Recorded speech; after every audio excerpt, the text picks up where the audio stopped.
we're going to go outside kind of at the beginning. So the plan is, so I was telling Pierre a little bit earlier that this is kind of a busy time. The Alvin sub just got back on the ship, and so everyone's kind of dealing with the sub and getting the samples out of the sub, and it's also dinner time.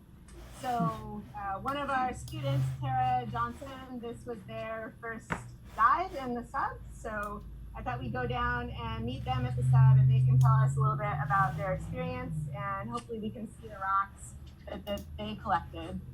And then Tara and, Vera and Mike here can give us a little tour of some of the other operations that we've been doing. We've had a lot of really bad weather, so this is just for the first time for kind of 3 days in a row, we've actually been able to have the sub operating.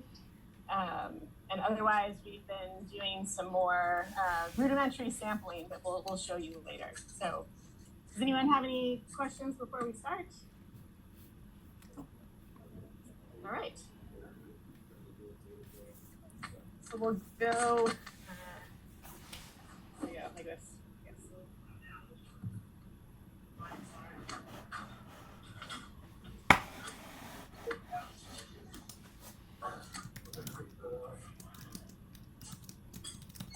Galley.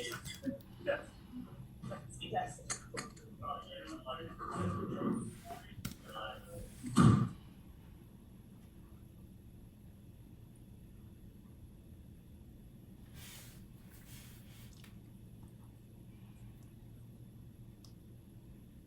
So we're on kind of the main deck level now.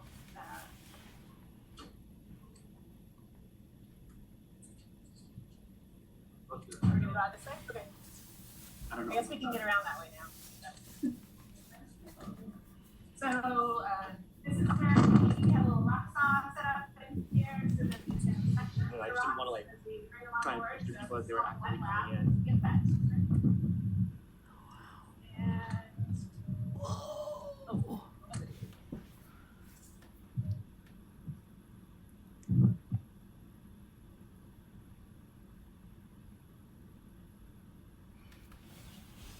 All right, here's Tara.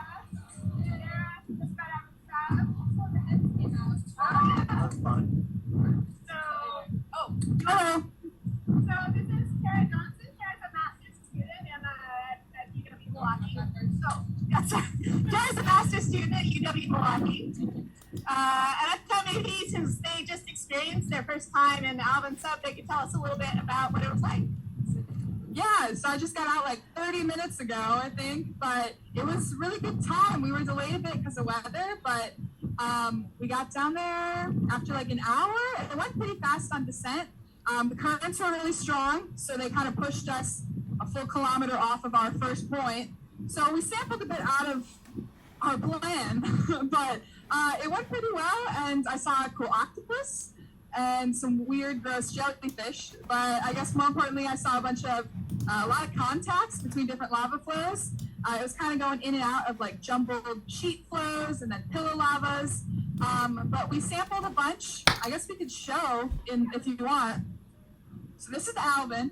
I don't really remember where these are specifically from. I have to look at my notes. But let me see what's best.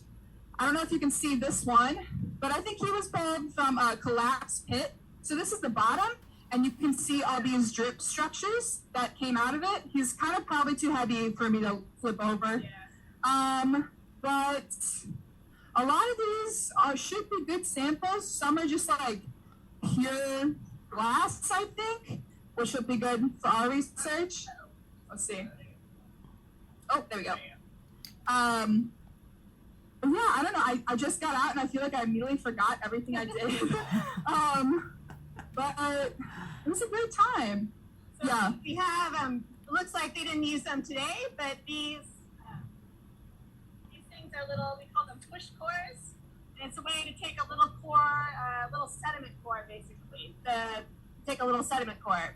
So the Alvin grabs the handle and just pushes it into the sediment and retracts it.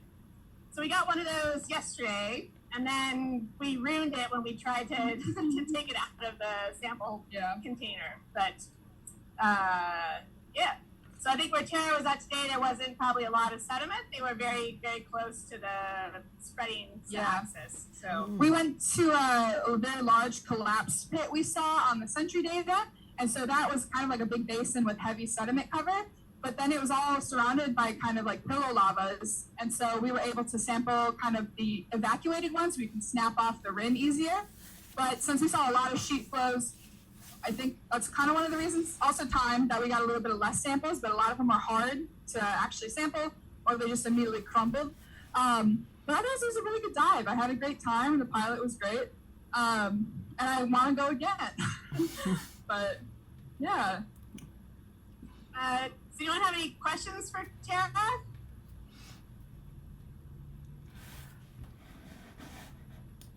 I can't hear you, so you'll have to type it in the chat.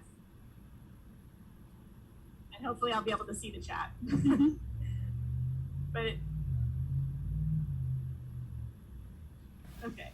Well, maybe can you come with us for? Yeah, totally. Okay. I didn't know if you need to. No. Okay, they're gonna do that after dinner. Yeah. So, okay. Because Jeff stole the machine. Oh, okay. So this is Sentry. Let me see if I can. So this is, so the Alvin is a manned submersible. Oh, Jody wanted to know how far down you went. Oh, 2,700 meters, I think. Sounds about right? Yeah. So pretty deep. So the Sentry, so the Alvin is a manned submersible. Sentry is what's called an autonomous underwater vehicle, which means it's basically a robot. You program it to go down to the seafloor, it flies around and collects bathymetry data and other geophysical data. And it's autonomous because it's not tethered to the ship. So we've only used this, 2 nights now. This is supposed to be what we're doing at night. But the weather's been so bad, we haven't been able to deploy it because it would be too kind of dangerous for the vehicle to deploy it or retrieve it in kind of high seas and high wind states. So that's been a bummer, but this vehicle is what gives us kind of 1 meter scale resolution of the seafloor. So you get just amazing detail of what the seafloor looks like. And I guess my dive was lucky enough to have the Sentry data ahead of time. So we actually had like a really detailed plan. I don't know how much we really stuck to it, but it was a lot more helpful down there looking in the sub than just looking at the ship bathymetry. Yeah. Oh yeah.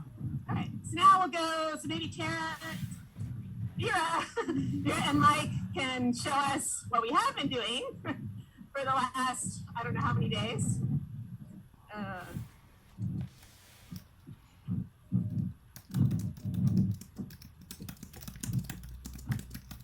So this is, we call it a rock core or a glass core or a wax core.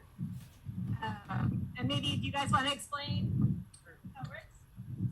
So we take these little pucks that we fill with the certain kind of, yep. So we basically take these little pucks that are hollowed out and we fill them with wax, and then we attach those onto here. There are little inserts for them.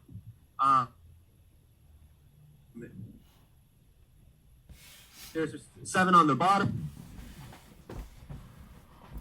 We call it the belly band. It's up top on, and lower this down to about 50 meters, then pretty much just kind of like full speed ahead towards the bottom of the ocean, and it'll hit the bottom and kind of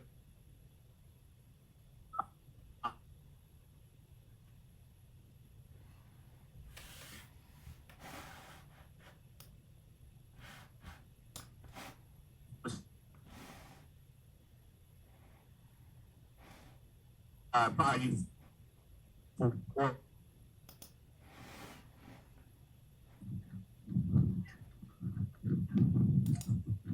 Sorry about that. I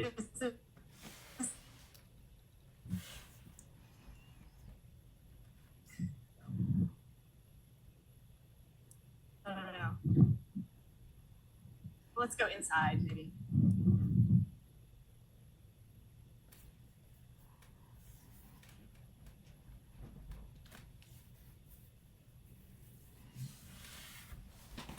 Can you guys hear us now? No? Doesn't look like it. Oh, yes, you can. Okay. Yeah, sorry. Sometimes, I mean, it's kind of amazing that we have the internet out here that we do, but sometimes it does cut in and out a little bit.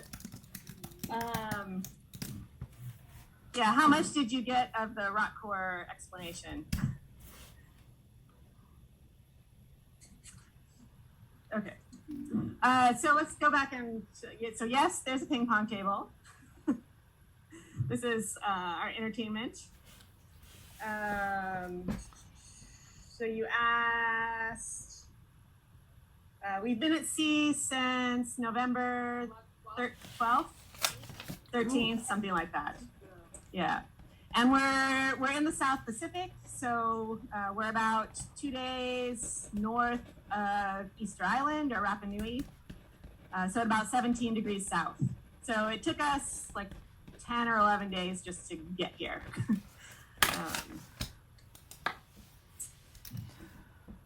And yeah, so ping pong table, but that's not that exciting. Over here, there's no rocks here right now because we just cleaned them up to yesterday's rocks to bring in today's rocks. Oh, Vera's showing us some nice glass that came off of one of the rocks from yesterday. Yeah, so maybe Vera's been processing the rocks, so maybe you can tell us a little bit about that. Okay, so basically that room we were in with the rock saw, that's where they go first, and we weigh them, and then we sort of like, depending on what kind of rock we have, we cut them. So if there's one that's like mostly glass, we're not gonna cut them. And if there's one that's kind of like already just happened to have broken off and like to show a nice face, those are fine. Then for others, we wanna have like a nice face of the rock to be able to see the interior.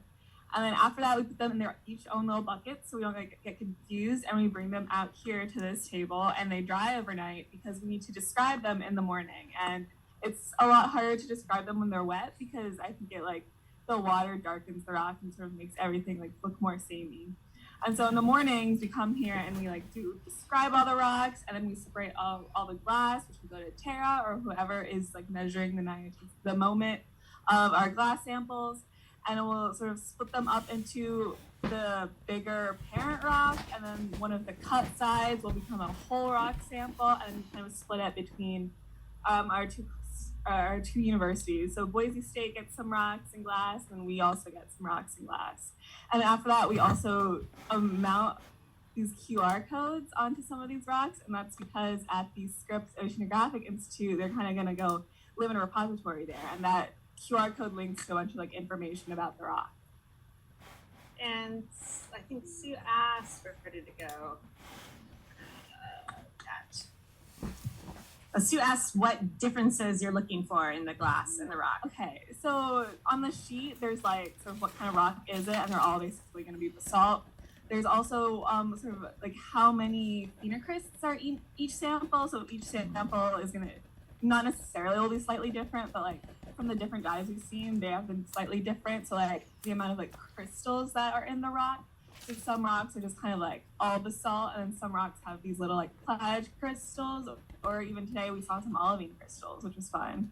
And then there's also on the outside today, we saw some alterations. There's like this manganese coating on the outside, and also some, I forget what it's called, a pelagonite. It's when the glass weathers away, so they have these like cool orange and dark brown coatings on the outside. Yeah, so we'll go into the other lab and see a couple of the samples in a minute. But kind of also more broadly, we're looking for changes in the geochemistry.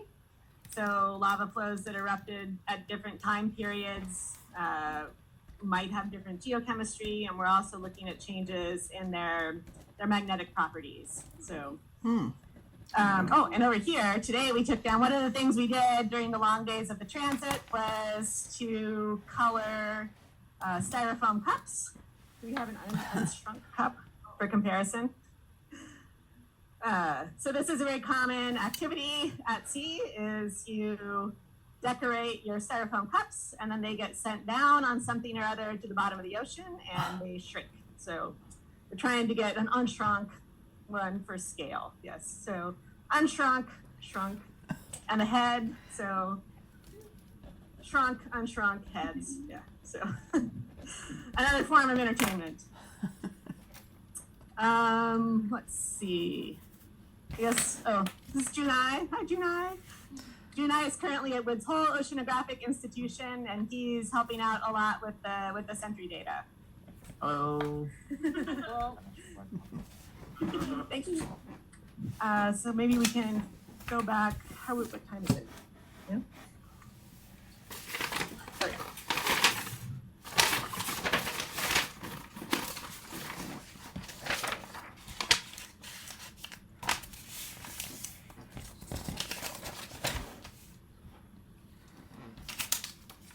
So this is where we've been process cores or glass cores, and also where they've been barcoding all of the samples. So here's yesterday's rocks that have done everything that Vera said. They've been described and cut, and sections taken for thin sections.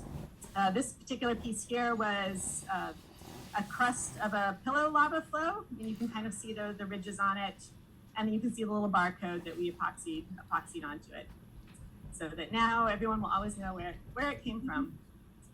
Yeah, I don't know. Do you guys want to talk about how we process the wax cores? Do you have any of the pucks? Wax in them? Yeah.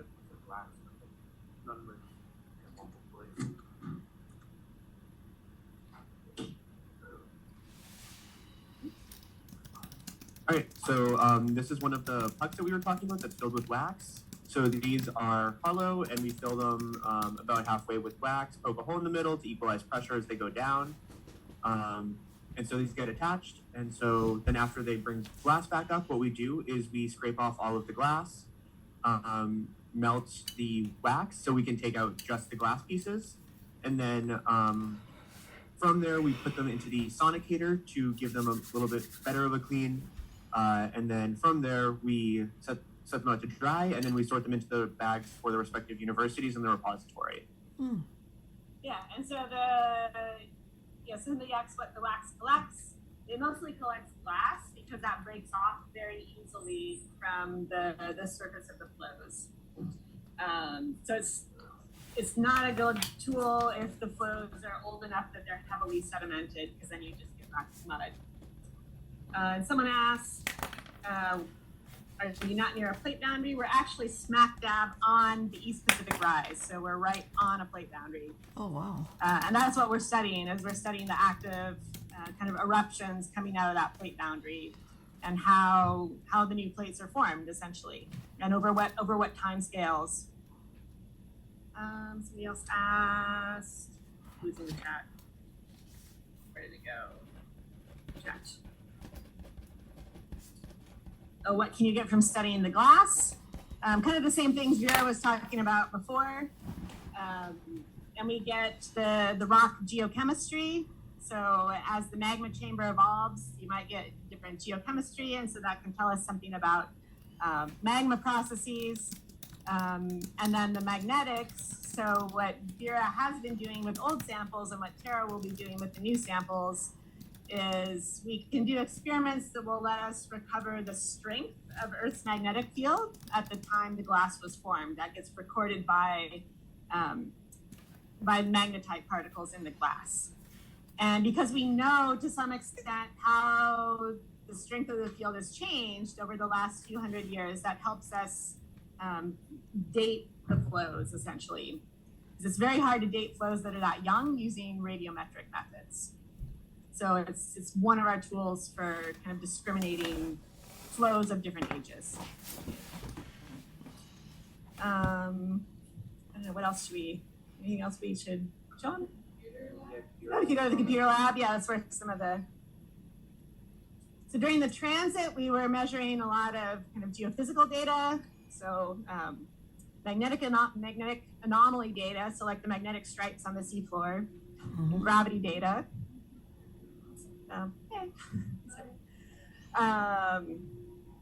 So does one of you want to explain the gravity meter? So over here we have the gravity meter. So basically, there's this little box right here, and it's suspended, so that way it's going to be just about always fairly level. And then we can use that data, or it displays it up here. And before we left, we also got a gravity reading on shore at a spot that we know, so we can actually compare the two, see what the differences are. Yeah, and so the data that we've mostly been using is the filtered gravity data, and we've just been keeping a good record of that. Yeah, that's Allison. Hi, Allison. Allison is one of the shipboard support scientists, and she's one of the experts in kind of a lot of this technology that we've been using, and make sure that we use it right and we interpret it right, and she knows how to fix it when it goes bad. So, and now she's also in charge of all the Alvin data, which she wasn't supposed to have to do, but she's being a hero and stepping up to it. Yeah, so right now the ship multi-beam isn't running, but the ship has multi-beam sonar, which is, I guess, just like regular sonar, but it emits a swath of sound. And so it allows you to collect, I guess here's a swath, the sonar swath. So it allows you to collect bathymetry in a 15-kilometer swath kind of to either side of the ship as you drive along. So it lets us kind of collect information on the shape of the seafloor as we're traveling along, basically. Yeah. And I guess maybe this is the last thing. This is where we sit to drive the winch when we're rock coring. So somebody has to sit here, and these are the controls. You can kind of see the winch monitor. So, oops. So when it's going down to the seafloor, you have to kind of carefully monitor that to make sure nothing goes wrong, and then bring it up. So it's kind of a very slow process of getting a few samples, but it's been one of the few things we could reliably do for the cruise. So it's been very, very valuable for us. So, all right. Well, maybe we'll head back to the library, and if you guys have any additional questions, we can answer them there.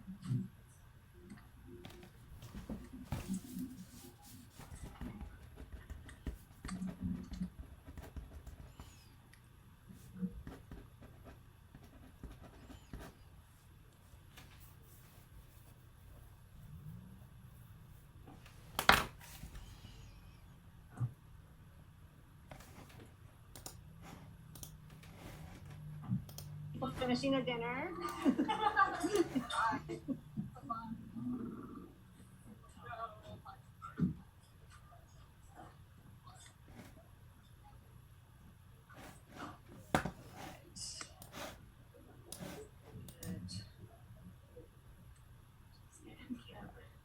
you guys want to sit? I don't have to lurk behind me. How many crew members and when All right, let me see. and when will you go back? How many crew members? So we counted up the other day. There's 56 people total on the ship. Wow. So 14 of us are the scientists.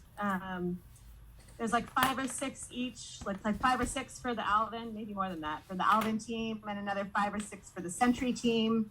So engineers and scientists, and then, maybe another 12 or 16 crew members that, the mates that kind of run the ship, and the people that run the deck, and the people that cook for us, and they're amazing cooks. We've had fantastic food.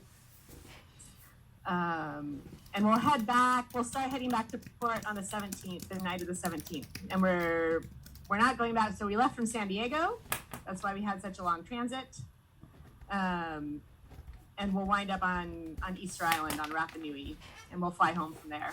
So, how close are you to the plate boundary? We're literally right on the plate boundary. You could touch it basically with the Alvin. Yeah. So, did you guys make it to the plate boundary, to the access? Yeah. Okay.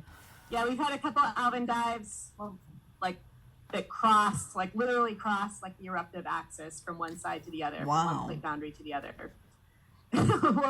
we'll touch it for you with Alvin's arm.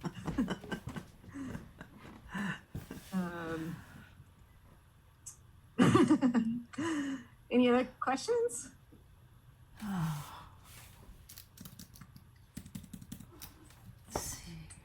All right. Well, thanks. It was great to do this with you. I'm sorry at least our voices are coming across to you. So I guess we look forward to seeing you back in Milwaukee. All right. Have a good evening, everybody. Thank you.